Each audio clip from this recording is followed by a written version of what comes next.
नमस्कार, आप देख रहे हैं 4 पीएम और मैं हूं आपके साथ निधि तिवारी। केंद्र सरकार ने ऑपरेशन सिंदूर और सीमा पार आतंकवाद के खिलाफ भारत का रुख बताने के लिए सर्वदलीय सांसदों के 7 डेलीगेशन बनाए हैं।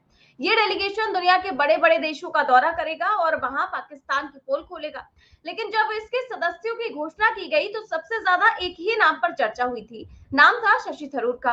कांग्रेस ने जो 4 नाम दिए उसमें शशि थरूर का नाम ही नहीं था। लेकिन मोदी जी की पसंद तो शशि थरूर थे। ऐसे में शशि थरूर इस समय भारत के सांसदों के डेलीगेशन के साथ अमेरिका में है। वो डेलीगेशन जो दुनिया भर में जाकर बता रहा है कि ऑपरेशन सिंदूर हमने क्यों किया और पाकिस्तान कैसे दशकों से भारत में आतंकवादी हमले कर रहा है, आतंकवाद फैला रहा है और आतंकवादियों को पनाह दे रहा है। लेकिन इस बीच शशि थरूर ने एक ऐसा बयान दे दिया जो मोदी जी के लिए देश के अंदर बहुत बड़ी मुसीबत बन गया है। और शायद मोदी जी अब यही सोच रहे होंगे कि शशि थरूर को भेजकर बहुत बड़ी गलती कर दी। क्या कहा है उन्होंने, आज इस पर चर्चा करेंगे, क्यों इस पर बवाल हो रहा है इस पर भी। और इस चर्चा में हमारे साथ मौजूद हैं प्रोफेसर अखिल स्वामी सर। सर बहुत बहुत स्वागत है आपका। तो सर सबसे पहले मैं शशि थरूर की बात करूंगी। शशि थरूर ने जो बयान दिया है अमेरिका के अंदर, उसको लेकर के काफी चर्चाएं देश में चल रही है। अमेरिका में बोले शशि थरूर, पठानकोट हादसे के बाद मोदी ने पाक पीएम को जांच का दिया था न्योता। और इसको लेकर के जो आगे की खबर है वो यही, कांग्रेस सांसद शशि थरूर ने सरकार द्वारा भेजे गए सर्वदलीय प्रतिनिधिमंडल के सदस्य के तौर पर अमेरिका में प्रधानमंत्री मोदी को लेकर चौंकाने वाली बात कही है। उन्होंने कहा कि 2 जनवरी 2016 को पठानकोट हादसे के ठीक पहले पीएम मोदी पाकिस्तान के दौरे पर गए थे। वहां उन्होंने नवाज शरीफ के परिवार की विवाह में भी शिरकत की। गजब ये था कि उन्होंने पठानकोट हादसे की जांच के लिए खुद पाक पीएम को फोन किया और जांच में शामिल होने का न्योता दिया। शशि थरूर कहते हैं कि आप सोच सकते हैं कि उनके इस निर्णय से भारतीय मिलिट्री एस्टेब्लिशमेंट का क्या हाल हुआ होगा। तो शशि थरूर जो है वो ये कह रहे हैं कि पाकिस्तान जाकर मोदी जी ने एक गुडविल विजिट की थी। उस वक्त पाकिस्तान के पीएम नवाज शरीफ का जन्मदिन था, उनकी पोती की शादी हुई थी। लेकिन उसके बाद जब ये हमला हुआ तो उन्होंने नवाज शरीफ को खुद फोन किया कि आप हमारे साथ इस जांच में सहयोग दें। इसके बाद पाकिस्तान के दल को पठानकोट बुलाया गया, हमारे एयरबेस का उन्होंने दौरा किया। ये बात खुद शशि थरूर बता रहे हैं तो कि आप आइए, आपने दल को भेजिए और इस पूरे मामले को लेकर मिलकर जांच कराते हैं, ऐसा मोदी जी ने कहा। तो सर शशि थरूर ने जो बात बताई है उसने देश के अंदर तो बवाल खड़ा कर ही दिया है कि आखिरकार मोदी जी ने ऐसा क्यों कहा। एक बार मैं उनका बयान भी सुना देना चाहूंगी। For an Indian air base, a place called Pathankot. And our Prime Minister had just made a goodwill visit to Pakistan the previous month. On the 25th of December, he'd attended the birthday celebrations of then Pakistan Prime Minister Nawaz Sharif, whose granddaughter's wedding was on the same day. He'd given gifts. So when this happened, he was so astonished that he actually called the Pakistani Prime Minister and said, "Why don't you join the investigation? Let's solve who is doing this." And the Pakistani, you can imagine the horror of the Indian military establishment at this idea that Pakistani investigators are going to come to an Indian airbase. But they came, and they went back to Pakistan and said, "Oh, the Indians did it to themselves." That was the last straw.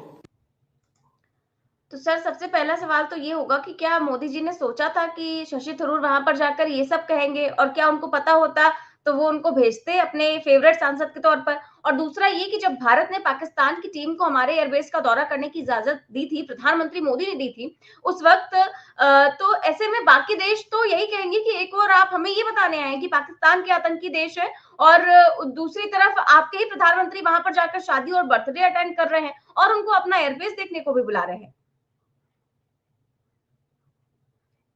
जय संविधान।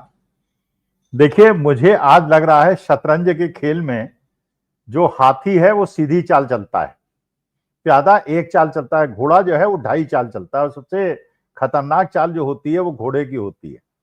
तो शशि थरूर ने ये चाल चली है, वास्तविकता में hats off to him. Shashi Tharoor की बुद्धि को तो मैं कायल हो गया। जिस प्रकार से उन्होंने 2.5 चाल चल के मात दी है सीधे मोदी जी को, और मोदी जी के पास इसका कोई जवाब नहीं होगा। और जिस प्रकार से देखिए, 2 काम बहुत अच्छे हुए हैं इस प्रतिनिधि मंडल को भेजकर। एक तो ओवैसी साहब को भेज दिया मोदी जी ने, सोचा होगा कि मैं ये ओवैसी साहब की बिल्कुल राजनीतिक बैकग्राउंड को खत्म कर दूंगा, और शशि थरूर को उन्होंने सोचा होगा जो कांग्रेस है वो विभाजित हो जाएगी, बीच से विभाजित हो जाएगी, और जो वहां केरला की इंटरनल राइवलरी है वो उभर के सामने आ जाएगी।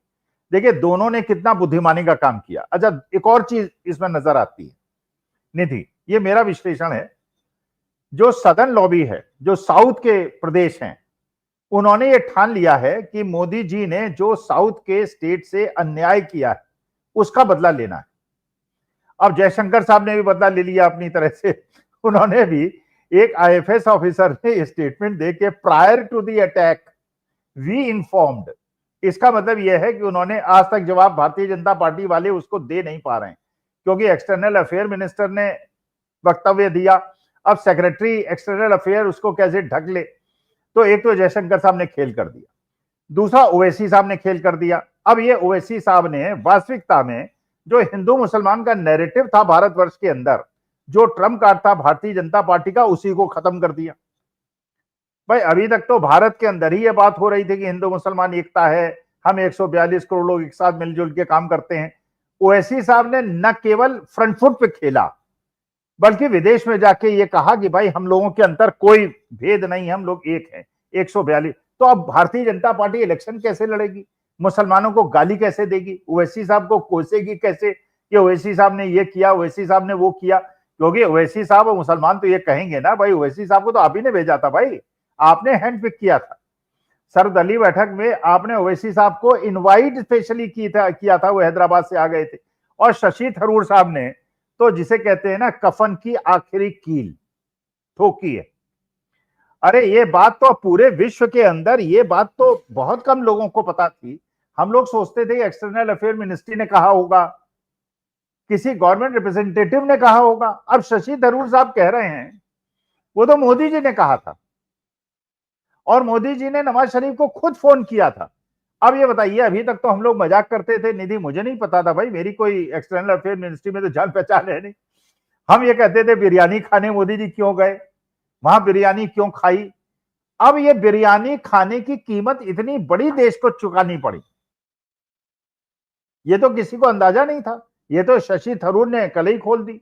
भाई उन्होंने ये कहा कि क्योंकि बिरयानी आपने 1 महीने पहले खाई थी, इसलिए उस बिरयानी, अब बिरयानी में क्या था अब बता नहीं यार। बिरयानी 1000 लाख करोड़ के चावल तो होंगे नहीं, होंगे भाई बहुत महंगे होंगे, तो 1000-2000 की एक प्लेट होगी, 10,000 की होगी, 20,000 की होगी। उसकी इतनी बड़ी कीमत चुका दी मोदी जी ने कि 77 साल के स्वतंत्रता के इतिहास में आज तक आईएसआई को इनवाइट नहीं किया गया, और मोदी जी ने नवाज शरीफ को पर्सनली फोन करके बुला लिया। अब मोदी जी के साथ स्थिति क्या है, न तो वो थरूर साहब को निगल सकते हैं, न उगल सकते हैं, ना ओवैसी को उगल सकते हैं, ना निगल सकते हैं। अब ये इतनी बुरी तरह से फंस गए। अब इसमें हो सकता है कांग्रेस की कोई चाल रही हो। अभी तक मुझे लग रहा था कांग्रेस, लोग विश्लेषण भी कर रहे थे, राजनीतिक विश्लेषक भी कह रहे थे कांग्रेस ने ऐसा क्यों किया, भारतीय जनता पार्टी ने मास्टर स्ट्रोक खेला है। लेकिन शशि थरूर साहब का और ओवैसी साहब के स्टेटमेंट देख के तो ऐसा लगता है कि कांग्रेस ने, शशि थरूर ने, ओवैसी ने और जयशंकर ने मोदी जी को ऐसा फंसा दिया है कि मोदी जी अब निकल नहीं सकते किसी स्थिति में।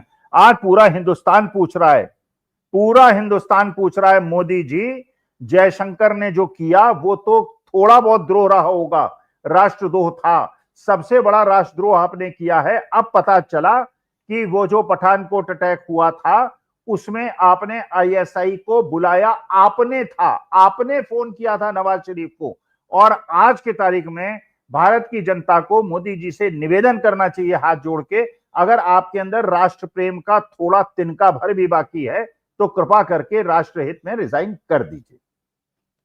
और सर देखिए कि आपको याद होगा जब भारत ने पाकिस्तान की टीम को हमारे एयरबेस का दौरा करने की इजाजत दी थी, तो उस वक्त डॉक्टर मनमोहन सिंह ने कहा था और कहा था कि ये जो है पठानकोट एयरबेस में पाकिस्तान के दल को बुलाना मोदी जी का भारी ब्लंडर है।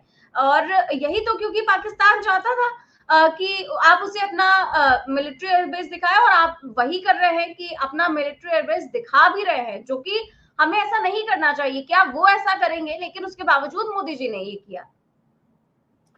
देखिए इससे एक और चीज क्लियर होती है, इसका मतलब यह है जब पाकिस्तान आईएसआई को आपने बुला लिया और जॉइंट इंक्वायरी हुई, फिर ये प्रूव नहीं हो पाया कि पाकिस्तान का इसमें हाथ था, क्योंकि पाकिस्तान ने खुद ही अपने को क्लीन चिट दे दिया, तो इसका मतलब यह है कि आप पाकिस्तान के हाथ में खेल गए। भाई अब ये पूछते हैं ना कि 26/11 के बाद कांग्रेस पार्टी ने, मनमोहन सिंह ने कुछ क्यों कार्रवाई नहीं की। अरे कार्रवाई करने की जरूरत इसलिए नहीं थी कि पाकिस्तान को जिस तरह से एक्सपोज किया गया था 26/11 में, अरे सारे एविडेंसेस तो वर्ल्ड ने अपनी आंखों से देखे। डेलीगेशन भेजने की जरूरत क्या थी, आक्रमण करने की जरूरत क्या थी। पूरे विश्व ने पाकिस्तान का साथ नहीं दिया क्योंकि कसाव पकड़ा गया था, पाकिस्तानी लोग वहां पे मारे गए थे, हमारे लोगों ने शहादत दी थी। पूरे वर्ल्ड को पता चला कि पाकिस्तान टेररिस्ट स्टेट है, टेररिस्ट कंट्री है और भारतवर्ष उसका भुगतान कर रहा है, इसलिए विश्व हमारे साथ खड़ा था। अब इस प्रश्न का भी जवाब मिल गया कि विश्व हमारे साथ क्यों नहीं खड़ा है। इसलिए नहीं खड़ा है कि वो जो 4 आतंकवादी थे जो पाकिस्तान से तथाकथित रूप से आए, वो कहां चले गए, कहां गायब हो गए, जमीन निगल गई कि आसमान खा गई, कहां गए। और अब पता चल रहा है 15 महीने तक वहां पे टहल रहे थे, तो किसके प्यादे थे वो, किसने बुलाए थे। फिर कहीं नवाज शरीफ से पुरानी रिश्तेदारी काम तो नहीं कर गई, इसलिए उन्हें बिना मारे छोड़ दिया गया। अरे 26/11 में तो भारतीयों ने जान दी है। अटल बिहारी के जमाने में जो पार्लियामेंट अटैक हुआ था, भारतीयों ने जान दी है। हाँ, वो घुस गए थे, सुरक्षा में चूक थी, लेकिन उनको जिंदा नहीं वापस जाने दिया गया। पहली बार ऐसा हुआ है आपके पहलगांव के अंदर हमारे लोगों की शहादत हुई है और टेररिस्ट को भगाया गया या भाग गए वो, ये अभी तक नहीं पता चला है। अमित शाह कहां नदारद हो गए इसका भी पता नहीं चल रहा है। तो जयशंकर ने, ओवैसी से और शशि थरूर ने मोदी जी को बुरी तरह से फंसा दिया है।